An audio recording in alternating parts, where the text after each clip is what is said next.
Hi guys! Welcome sa episode 2 ng ating unboxing. And since wala naman talagang nanonood sa akin dito kahit pamilya o tropa, at ang vast majority ng aking mga followers ay puro foreigners, siguro share ko na lang yung side ko para doon sa mga against or basher ba ng mga nagko-collect ng toys. Kagaya ko.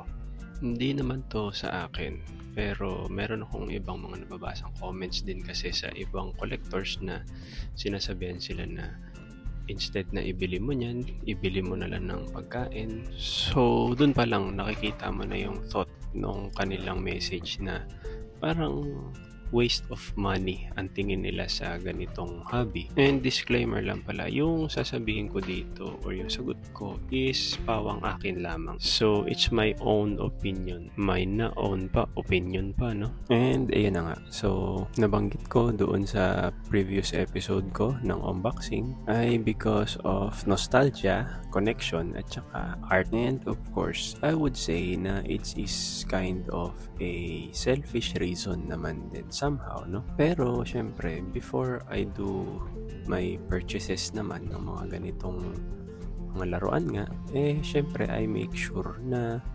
nakakapag-provide ako ng maayos sa pamilya ko, di ba? At saka syempre, number one talaga yung makakapag-tithes ka kay Lord. And ayun na nga, so quick advice na lang din siguro, no, para sa mga gustong mag-start ng toy collection. Huwag kayong manghinayang, lalo na kung nakaka-add naman ito ng value sa inyo such as happiness, di ba? And thank you kung umabot ka dito ha. Kung nagustuhan mo yun, pa-heart and comment na lang. Comment nyo kung meron kayong gustong pag-usapan or may tanong kayo.